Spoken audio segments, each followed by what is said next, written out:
Felix പറയുന്നത്. Felix, booth level officer എന്ന് പറയുന്നത് BLO എന്ന് പറയുന്നത് വളരെ പ്രധാനപ്പെട്ട ഒരു കണ്ണിയാണ് വോട്ടെടുപ്പിൽ. ഇപ്പോൾ വോട്ടർമാരെ കൂടുതലായി പോളിംഗ് സ്റ്റേഷനിലേക്ക് എത്തിക്കുക, അവിടുത്തെ പോളിംഗ് പെർസെൻറ്റേജ് ഉയരുന്നു എന്ന് ഉറപ്പുവരുത്തുക, എല്ലാവരും വോട്ട് ചെയ്തു എന്ന് ഉറപ്പുവരുത്തുക, ഇതെല്ലാം BLOയുടെ ജോലിയുടെ ഭാഗമാണ്. പല കടമ്പകളുണ്ട്. BLOയുടെ ജോലി എന്ന് പറയുമ്പോൾ പല കടമ്പകളുണ്ട്. നമുക്ക് അറിയുന്നതാണല്ലോ, നമ്മുടെ നാട്ടിലൊക്കെ BLOമാർ ജോലി ചെയ്യുന്നത് എങ്ങനെയാണ്, വോട്ടർ സ്ലിപ്പ് കൊടുക്കുക തുടങ്ങി ഇവിടെയാണ് വോട്ട് എന്നടക്കമുള്ള കാര്യങ്ങളിലൊക്കെ വലിയ റോളുള്ള ഉദ്യോഗസ്ഥനാണ്.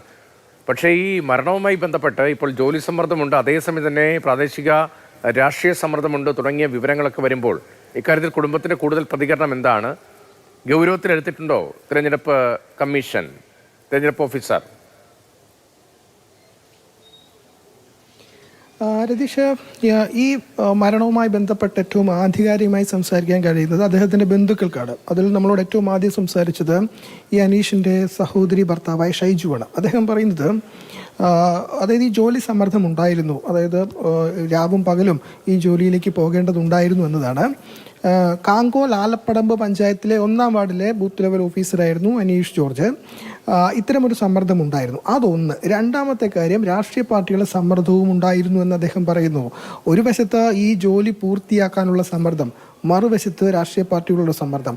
ആ രാഷ്ട്രീയ പാർട്ടികളുടെ സമ്മർദ്ദം എന്നത് അദ്ദേഹം പറഞ്ഞത് വീടുകൾ, പല വീടുകളും 1-ാം വാർഡിലെ വീടുകൾ ഏതൊക്കെ എന്ന് സംബന്ധിച്ച് അദ്ദേഹത്തിൻ്റെ ഒരു വ്യക്തത ഉണ്ടായിരുന്നില്ല. അങ്ങനെ പാർട്ടി പ്രവർത്തകർക്കൊപ്പം ആ വീടുകളിൽ പോയ സമയത്ത് മറ്റു പാർട്ടിയിലെ ആളുകൾ ഭീഷണിപ്പെടുത്തി സമ്മർദ്ദത്തിലാക്കി എന്ന് അദ്ദേഹത്തിൻ്റെ സഹോദരി ഭർത്താവ് ഷൈജു പറയുന്നു. അപ്പോൾ ഈ മരണത്തിലേക്ക് നയിച്ചത് ഈ 2 കാരണങ്ങളാകാം എന്നതാണ് നമുക്കിപ്പോൾ മനസ്സിലാക്കുന്നത്. ഒന്ന്, ഈ ജോലി വളരെ വേഗം പൂർത്തിയാക്കേണ്ടതുണ്ട്, അതിൻ്റെ സമ്മർദ്ദം, അതിനൊപ്പം ഈ പാർട്ടി പ്രവർത്തകരുടെ സമ്മർദ്ദം, ഇതൊക്കെ തന്നെയാണ് മരണത്തിലേക്ക് നയിച്ചത് എന്നതാണ് ഏറ്റവും ഒടുവിലായി നമുക്ക് മനസ്സിലാക്കാൻ കഴിയുന്നത്. തീർച്ചയായിട്ടും ബൂത്ത് ലെവൽ ഓഫീസർമാരെ സംബന്ധിച്ചിടത്തോളം അവർക്ക് ഇത്തരമൊരു സമ്മർദ്ദം ഉണ്ടാവാനുള്ള സാധ്യതയുണ്ട്. പ്രത്യേകിച്ചും നമ്മുടെ നാട്ടിൽ ഓരോ പാർട്ടിക്കാർ അവരുടെ ആവശ്യങ്ങൾ ഉന്നയിക്കും, അതോടൊപ്പം തന്നെ ഈ ജോലി പൂർത്തിയാക്കണം, അതിനുള്ള സമയക്രമം, അതിനുള്ളിൽ ഈ പാർട്ടി പ്രവർത്തകർ പറയുന്ന കാര്യങ്ങൾ അത് എന്തൊക്കെ ശരിയുണ്ട് എന്തൊക്കെ തെറ്റുണ്ടെന്ന് മനസ്സിലാക്കി അതൊക്കെ ചെയ്യണം. അങ്ങനെ ചെയ്യാനൊരു സ്വാതന്ത്ര്യവും ഒക്കെ വേണം. അതൊക്കെ അദ്ദേഹത്തിന് കിട്ടിയിരുന്നോ?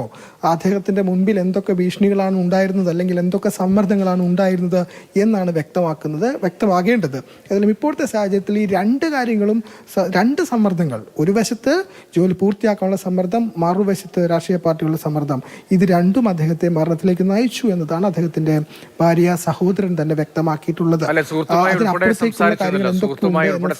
കുടുംബാംഗങ്ങളുമായി അദ്ദേഹം തന്റെ ജോലിയുമായി ബന്ധപ്പെട്ട കാര്യങ്ങൾ പറഞ്ഞിരുന്നു.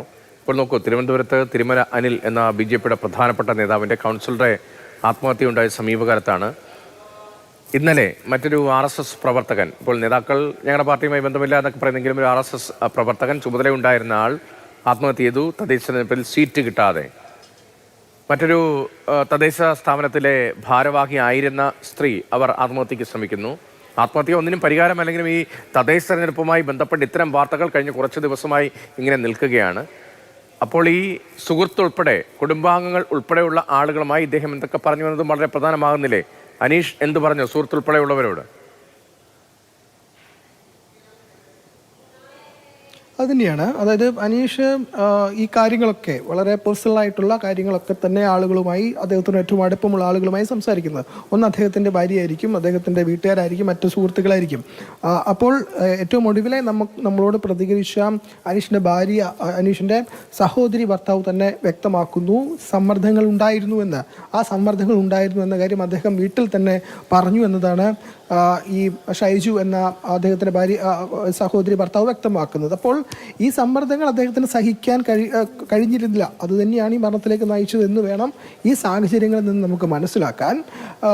ഇതിപ്പോൾ കാങ്കോൽ ആലപ്പടമ്പ് പഞ്ചായത്താണ്, അതായത് പയ്യന്നൂരിനടുത്ത് കാങ്കോൽ ആലപ്പടമ്പ് പഞ്ചായത്തിലെ 1-ാം വാർഡാണ് ഈ സ്ഥലം. അവിടെയാണ് ഏറ്റുകൊടുക്കുന്ന സ്ഥലം, അവിടെയാണ് ഈ സംഭവം ഇപ്പോൾ നടന്നിരിക്കുന്നത്.